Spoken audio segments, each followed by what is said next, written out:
Hello student, today we have discussing the basic of exercise 16.3।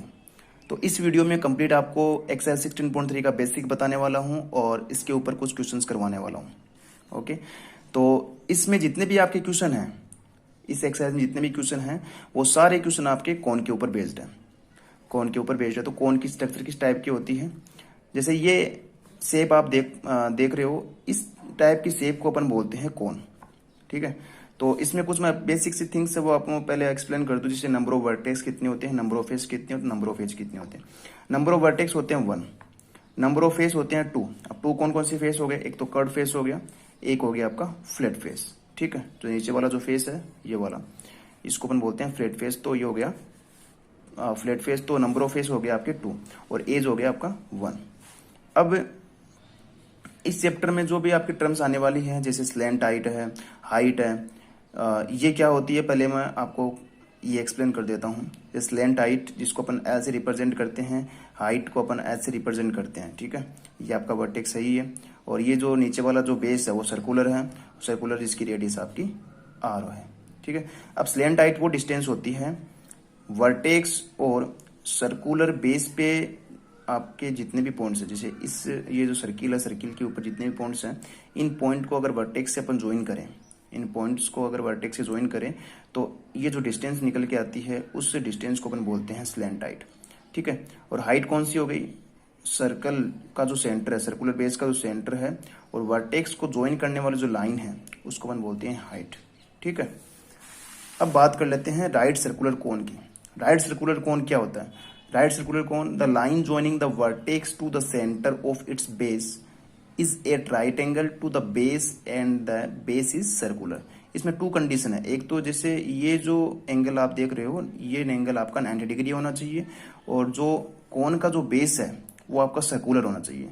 अगर दोनों condition apply होती है तो उस केस में उस शेप को अपन बोलेंगे राइट सर्कुलर कोन। ठीक है, जैसे ये शेप है, इस शेप में आपका जो एंगल है वो तो आपका 90 डिग्री है, लेकिन जो बेस है वो सर्कुलर आपका नहीं है। तो सेकेंड वाली कंडीशन अप्लाई नहीं हो रही, बेस सर्कुलर नहीं है, तो इस शेप को अपन राइट सर्कुलर कोन नहीं बोल सकते। ठीक है, तो ये राइट सर्कुलर कोन आपका नहीं है। इस शेप में देखो, इस शेप में आपका जो बेस है वो तो सर्कुलर है, लेकिन यहाँ पे जो एंगल जो क्रिएट हो रहा है ना वो आपका 90 डिग्री नहीं है। ठीक है, तो इस शेप को भी अपन राइट सर्कुलर कोन नहीं बोल सकते। फर्स्ट इसमें जो फॉर्मूला आता है वो है slant height of the cone. Slant height of the cone, cone की स्लैंट हाइट किस तरीके से अपन डिराइव करेंगे वो अपन इसमें देखेंगे। ठीक है, तो ये एक आपका कोन है और ये हो गई इसकी हाइट और ये हो गई स्लैंट हाइट। ये इसकी हाइट और ये हो गई आपकी स्लैंट हाइट और ये सर्कुलर बेस, इसकी रेडियस होगी आपकी आर। ठीक है, तो ये एच हो गई, ये आपकी आर हो गई, ये आपकी एल होगी। एच और एल में आपको कंफ्यूज नहीं होना है। एच तो वो डिस्टेंस है जो वर्टेक्स और सेंटर के बीच की है, वर्टेक्स और सेंटर के बीच की है। और आपकी स्लैंट हाइट वो है जो वर्टेक्स और सर्कुलर बेस पे जो पॉइंट है उसके बीच की जो डिस्टेंस है उसको अपन स्लैंट हाइट बोलते हैं। ठीक है, इन दोनों में कंफ्यूज नहीं होना है। ये आपकी स्लैंट हाइट है, ये आपकी हाइट है। ठीक है, तो स्लैंट हाइट को डिराइव कैसे करेंगे, इसकी वैल्यू कैसे निकालेंगे, फ्रॉम ट्राइंगल एओबी। ये ट्राइंगल आप देख रहे होंगे क्योंकि ये 90 डिग्री का है, यहाँ पे एंगल है, इसलिए ये जो ट्राइंगल हो गया आपका राइट एंगल ट्राइंगल हो गया। ठीक है, बाय यूजिंग पाइथागोरस थ्योरम, क्योंकि अब राइट एंगल ट्राइंगल है तो अपन इसमें थ्योरम अपन लगा सकते हैं पाइथागोरस थ्योरम। और पाइथागोरस थ्योरम के अकॉर्डिंग ये जो हाइपोटेनस का स्क्वायर इक्वल टू होता है परपेंडिकुलर का स्क्वायर प्लस बेस का स्क्वायर। तो ये हो गया L square equal to height square plus R square. ठीक है, तो L equal to under root H square plus R square. ठीक है, तो ये इसकी जो स्लैंट हाइट की जो वैल्यू आई है वो आ गई L equal to under root H square plus R square. ये स्लैंट हाइट की वैल्यू है, ये इसका फॉर्मूला है। ठीक, अब जो नेक्स्ट जो फॉर्मूला है वो curved surface area of cone है। Curved surface area of cone किस तरीके से आप डिराइव करोगे curved surface area of cone को। तो सबसे पहले इसको समझने के लिए अपन एक सर्किल देखते हैं। ठीक है, एक सर्किल में जो ये पार्ट जो होता है उसको अपन सेक्टर बोलते हैं। अब सेक्टर किसको बोलते हैं? सेक्टर वो होता है जो 2 रेडियस और एक आर्क ऑफ लेंथ से जो रीजन आपका बाउंडेड होता है, रेडियस और आर्क ऑफ लेंथ से जो रीजन आपका बाउंडेड होता है उस रीजन को अपन बोलते हैं सेक्टर। उस रीजन को अपन बोलते हैं सेक्टर।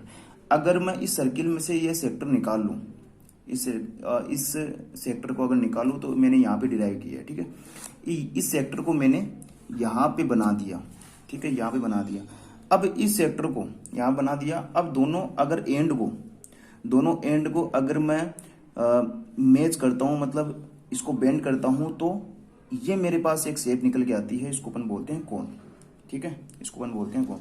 तो इसमें इंटरचेंज करने से क्या हुआ, जो ये एल है, इसकी जो आर्क ऑफ लेंथ है, आर्क ऑफ लेंथ, वो इसकी सरकमफ्रेंस बन गई, सर्किल की सरकमफ्रेंस बन गई, जो सर्कुलर जो बेस है इसकी सरकमफ्रेंस बन गई। तो इस एल को अपन बोलते हैं सरकमफ्रेंस ऑफ बेस के इक्वल कर सकते हैं, ठीक है। अब इस सेक्टर की जो रेडियस थी, इस सेक्टर की जो रेडियस थी वो कन्वर्ट होने के बाद आपकी क्या बन गई, स्लैंट हाइट आपकी बन गई, स्लैंट हाइट आपकी बन गई। तो कर्व्ड सरफेस एरिया ऑफ कोन क्या होगा, कर्व्ड सरफेस एरिया ऑफ कोन आपका सिंपली यही है, area of sector. Area of sector को अपन क्या बोलते हैं, कर्व्ड सरफेस एरिया बोलते हैं, ठीक है। तो एरिया ऑफ सेक्टर का फॉर्मूला क्या होता है, तो 1/2 L इंटू आर, ये जो फॉर्मूला है एरिया ऑफ सेक्टर का है 1/2 L इंटू आर, क्योंकि एक रिलेशन है आपके एक्सएस 15 चैप्टर नंबर 15 में आपका एक रिलेशन है जिसमें 1/2 L इंटू आर ये एक फॉर्मूला है, ठीक है। अब यहाँ पे L मैंने आपको बताया कि जो L वो कन्वर्ट हो गई आपकी किसमें, सरकमफ्रेंस ऑफ द सर्किल में कन्वर्ट हो गई, और रेडियस आपकी किसमें कन्वर्ट होगी, लेंथ ऑफ स्लैंट हाइट में कन्वर्ट हो गई, ठीक है। तो 1/2 circumference of circle 2 pi R into slant height मतलब L। तो 1/2 into 2 pi R into L, 2 से 2 कैंसिल आउट हो गया, तो वैल्यू क्या आई, पाई आर एल। तो स्लैंट हाइट, स्लैंट सरफेस या फिर कर्व्ड सरफेस एरिया ऑफ कौन हो गया आपका, पाई आर एल हो गया, ठीक है। अब जो नेक्स्ट जो फॉर्मूला है वो है टोटल सरफेस एरिया ऑफ कौन। टोटल सरफेस एरिया ऑफ कौन किसको अपन कहेंगे, अगर टोटल सरफेस एरिया आपको चाहिए तो यहाँ पे एक डायग्राम मैं बनाता हूँ, ठीक है, कोन का डायग्राम। जैसे ये होगी इसकी रेडियस, ये हो गई इसकी स्लैंट हाइट, ये होगी हाइट, है ना। तो टोटल सरफेस एरिया कौन हो गया, जैसे एक तो कर्व्ड सरफेस एरिया, अब टोटल आएगा इसमें कर्व्ड सरफेस एरिया इंक्लूड होगा, और इसका जो सर्कुलर जो बेस है उसका एरिया भी आपका इंक्लूड होगा, दोनों का एरिया आपका इंक्लूड होके प्लस होके आपका total surface area of cone आ जाएगा, ठीक है। तो curved surface area of cone plus area of the base of cone, curved surface area of cone हो गया पाई आर एल, जिसका फॉर्मूला अपन ने अपने ऊपर निकाला था, और area of base of cone हो गया आपका पाई आर स्क्वायर। दोनों में जो कॉमन आ रहा है वो कॉमन अपन ने लिया, तो पाई आर को पाई आर कॉमन आ रहा है तो पाई आर कॉमन ले लिया, और इसमें बचा आपका एल और प्लस और इसमें आर बच गया, तो pi R bracket L plus R, इसका total surface area of cone आ गया, ठीक है। अब volume of cone, volume of cone का जो फॉर्मूला है, वॉल्यूम ऑफ कोन का फॉर्मूला, अगर आपको सिलेंडर का वॉल्यूम आपको अगर पता है तो इजिली आप इसको याद कर सकते हो, ठीक है। वॉल्यूम ऑफ सिलेंडर का फॉर्मूला है pi R square H, pi R square H. अब अगर पाई आर स्क्वायर एच में अगर आप 3 का डिवाइड करते हो तो वॉल्यूम ऑफ कोन आपके पास आ जाता है, ठीक है। तो कहने का मतलब ये हुआ कि भाई सिलेंडर के वॉल्यूम में अगर आप 3 का डिवाइड करते हो तो वॉल्यूम ऑफ कोन आपका आ जाता है, ठीक है। तो ये वॉल्यूम ऑफ कोन का फॉर्मूला हो गया। अब इसके बेसिस पे एक दो क्वेश्चन अपन कर लेते हैं, ठीक है। आपका जो आपकी एक्सरसाइज है 16.3 और क्वेश्चन नंबर आपका फर्स्ट ये है कि find the curved surface area, total surface area and the volume of cone whose height is 28 centimetre and radius of base is 21 centimetre.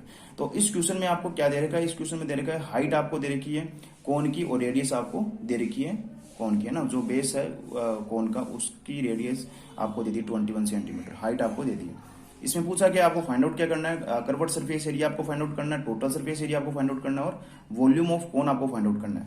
तो इसका डायग्राम बनाते हैं पहले। हाइट आपको दे रखी है, ये जो एच है वो आपको दे रखी है 28 सेंटीमीटर, रेडियस आपको दे रखी है 21 सेंटीमीटर। तो कर्व्ड सरफेस एरिया का फॉर्मूला होता है पाई आर एल, जिसमें पाई की वैल्यू आपके पास है, आर की वैल्यू आपके पास है, लेकिन एल की वैल्यू आपके पास नहीं है। तो एल की वैल्यू सबसे पहले आपको निकालनी पड़ेगी। तो इन क्वेश्चन में तो क्या होता है कि कौन में अगर एल की वैल्यू दे रखी है तब तो कोई प्रॉब्लम नहीं है, अगर एल की वैल्यू नहीं दे रखी है ना तो पहले आप क्या करो, फर्स्टली आपकी प्रायोरिटी ये होती है कि एल की वैल्यू निकालनी पड़ेगी आपको, ठीक है। तो एल की वैल्यू निकालते हैं और स्लैंट हाइट का फॉर्मूला अपन जानते हैं √h square plus R square, है ना। एल इक्वल टू एच की वैल्यू 28, ठीक है, तो इसका स्क्वायर हो गया, प्लस आर की वैल्यू कितनी है 21, तो इसका होल स्क्वायर हो गया। 28 का होल स्क्वायर जब किया तो 784 आया, प्लस का प्लस 21 का होल स्क्वायर किया तो 441 आया। दोनों को जब प्लस किया तो 1225 आया, और जब इसका अंडर रूट अपन करते हैं तो L इक्वल टू 35 सेंटीमीटर आ गया। मतलब 35 को 2 टाइम्स में मल्टीप्लाई करेंगे तो ये आ जाएगा, और इसका अंडर रूट निकालेंगे तो 35 आ जाएगा। ठीक है, तो L की वैल्यू अपन के पास मिल गई। L की वैल्यू अगर अपन के पास मिल गई तो curved surface area of cone अपन जानते हैं, इसका फॉर्मूला पाई आर एल होता है।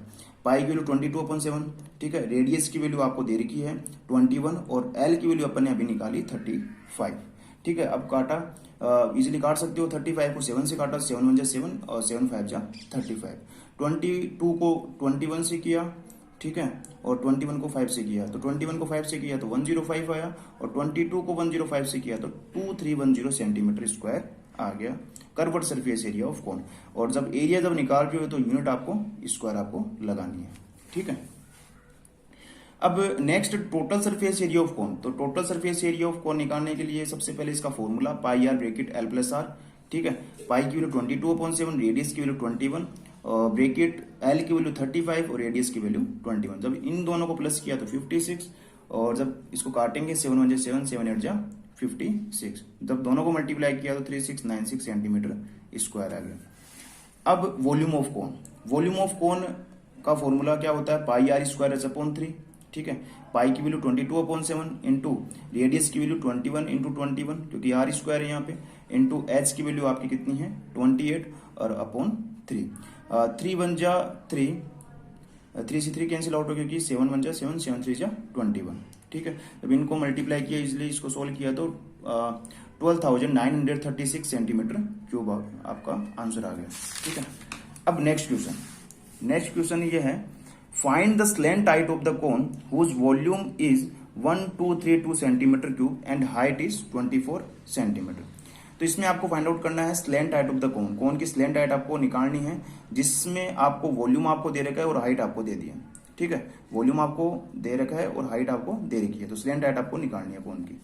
तो इसमें कैसे फाइंड आउट करेंगे? वॉल्यूम ऑफ कोन अगर आपको दे रखा है तो वॉल्यूम ऑफ कोन का फॉर्मूला अपन जानते हैं, pi R square H upon 3 equal to 1232।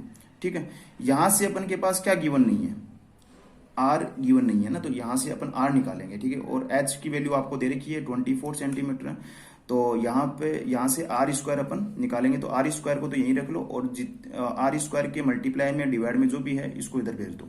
1232 into ये डिवाइड में है आर स्क्वायर के, तो ये इधर आके मल्टीप्लाई में हो जाएगा, और पाई और एच इसके मल्टीप्लाई में, तो इधर आके डिवाइड में हो जाएगा। ठीक है, पाई की यहाँ पे रखी 22/7 था, तो 7 आपका ऊपर चला जाएगा, और इंटू एच की वैल्यू कितनी है 24। जब इसको सिंप्लीफाई किया तो 7 इंटू 7 मतलब 49, और आर इक्वल टू 7 इंटू 7, तो एक पेयर बन रहा है, तो मतलब 7 का पेयर बन रहा है, तो एक 7 इसमें बाहर आ जाएगा, तो इसका जो अंडर रूट हो जाएगा 7 सेंटीमीटर ना, आर की वैल्यू 7 सेंटीमीटर आ जाएगी।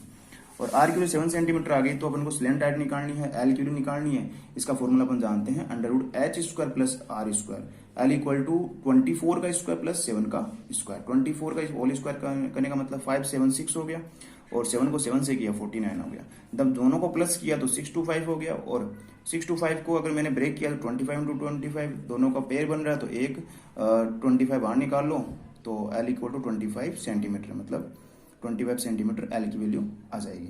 तो इस वीडियो में मैंने आपको इसमें बेसिक भी बता दिया है, और कुछ क्वेश्चन भी आपको करवा दिया, और नेक्स्ट वीडियो में नेक्स्ट वाले क्वेश्चन करवाऊंगा।